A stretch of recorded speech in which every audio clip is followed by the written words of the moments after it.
Hi, I'm Lynn Wise, Deputy Editor here at Stratfor, and with me today is our Vice President of International Operations, Mark Schroeder, who is also our lead Africa analyst.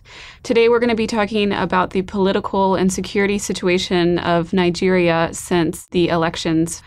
So Mark, President Muhammadu Buhari was inaugurated in May, and he has just appointed his new cabinet. Can you tell me a little bit about that process? Absolutely. There was a lot of expectation that Buhari would appoint this new cabinet. And as you point out, 5 months after becoming president, a lot of people waited a long time, for him to make this decision, nominate and appoint his ministers, and really use that as guidance for what kind of government and what priorities we should expect his government to lay out. And why did it take so long? Why 5 months after? That's really getting to, who is Muhammadu Buhari and what he is demonstrating, that he is a very methodical, very cautious, very patient president. He is also demonstrating that he is the one who is in charge. He is not ceding power. He's not yielding to other power brokers within his party, the All Progressives Congress. He's not simply letting other powerful elite within the country come in and tell him, hey, I want this ministerial position. I want to devolve power to this or this part of the country. Unlike his predecessor, Goodluck Jonathan, who was unable to withstand the pressures from these various other political elite in the country. Muhammadu Buhari is setting the tone for his presidency, his leadership, setting demands that he's making. So I know that Nigeria has a pretty complicated power-sharing agreement set out by the Constitution. How did he allocate power across the regions? Exactly. That's a very critical point to understand modern-day Nigeria. And since its transition from military to civilian rule in '99, this power-sharing agreement that you pointed out has been crucial to maintaining stability in Nigeria.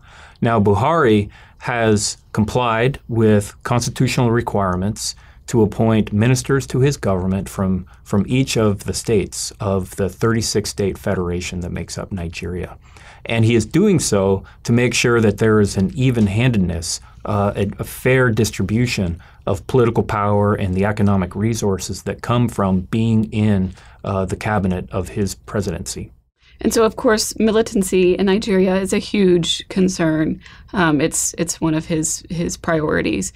How has he addressed the problems with Boko Haram and other insurgent groups? Absolutely. Boko Haram has been his first priority since becoming president, and he is probably one of the very first acts since becoming president in May was to call in his service chiefs to say, you must confront Boko Haram. No longer can we have a situation where this Islamist militant group can run unopposed across the north of Nigeria. And there have been very, very steady gains made against Boko Haram to the point where that militant group really is heard from rarely these days. Yes, they still conduct suicide bombings, but less frequent than in months past, and they are no longer occupying vast swaths of northeastern Nigeria, where a year ago they essentially controlled the whole region. So what has the response been politically and socially to Buhari and these first 5 months? I would say there's been an overall positive response to Buhari.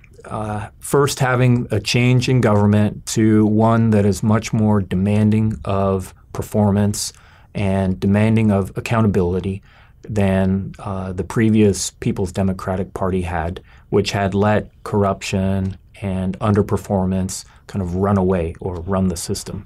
At the same time, there are great expectations on President Buhari that he will be able to follow through and really kind of fix Nigeria, fix the underperformance, fix the economy that has continued to struggle and dependent on, foreign markets for its crude oil exports and things of that nature.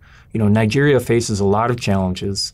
There's goodwill for President Buhari, but at the same time, President Buhari's patience and methodical approach can't last forever. He needs to demonstrate that he can deliver and meet the socioeconomic aspirations of the Nigerian people. By finally naming this cabinet, he is following through on meeting those expectations, but we still have to see him appoint specific members who can now detail what his policies will be in terms of the economy, in terms of other areas of governance. Thank you, Mark. We'll be watching Nigeria and Buhari's moves closely in the coming months. Thank you, Lynn. For more on Nigeria and on Africa, please visit stratfor.com.